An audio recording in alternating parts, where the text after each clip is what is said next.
សមុទ្រខៀវស្រងាត់ឆ្ងាយដាច់កាន់ទុយភ្នែកខ្យល់ជុំនោរំភើយបោកបក់មកលើឆ្នេរខ្សាច់សាភ្នំកែបឈរថ្មឹងព្រៃព្រឹក្សាស្រស់បំប្រងល្អឃើញក្រមុំកែបបវរដើរលំហាយកាយលើឆ្នេរស្វាគមន៍រៀមរាមកដល់ទឹកដីខេត្តកែបលាក់ខ្លួន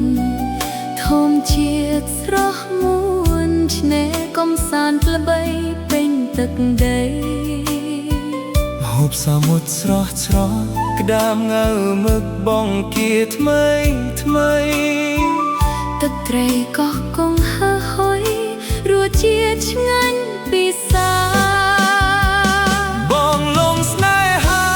លងទាំងទេសភាពលងទាំងរូបអូនទឹកដីកែបអូនស្វាគមន៍បងដោយចិត្តស្នេហាថ្ងៃនេះបានជួបកំលុះក្រមុំសំសូនចិត្តតាសន្យានៅមុខសមុទ្រថ្លាថានឹងស្រឡាញ់គ្នារៀងទៅល្ងាចឆាយណាដួងចិត្តទៅមើលថ្ងៃលិចនៅកែបឡាយបងដើរក្បែរត្រកងអូនមិនឲ្យអូនព្រួយចិត្តឡើយថ្លៃ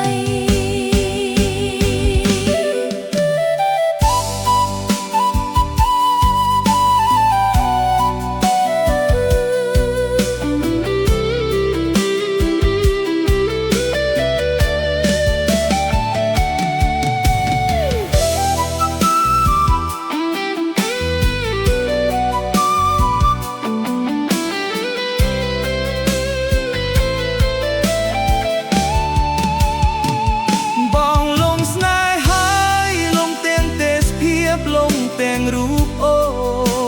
នទឹកដីកែបអូនស្វាគមន៍បងដោយចិត្តស្នេហាថ្ងៃនេះបានជួបកំលុះក្រមុំសំសូនចិត្តតាសន្យានៅមុខសមុទ្រថ្លាថានឹងស្រឡាញ់គ្នារៀងទៅស្រឡាញ់ស្រកាស្រឡាញ់រូបអូនអូនក៏ស្រឡាញ់បងដែរទន្រីសន្លេងបានតិចណោលាលំនឹងសំឡេងរលកសមុទ្រ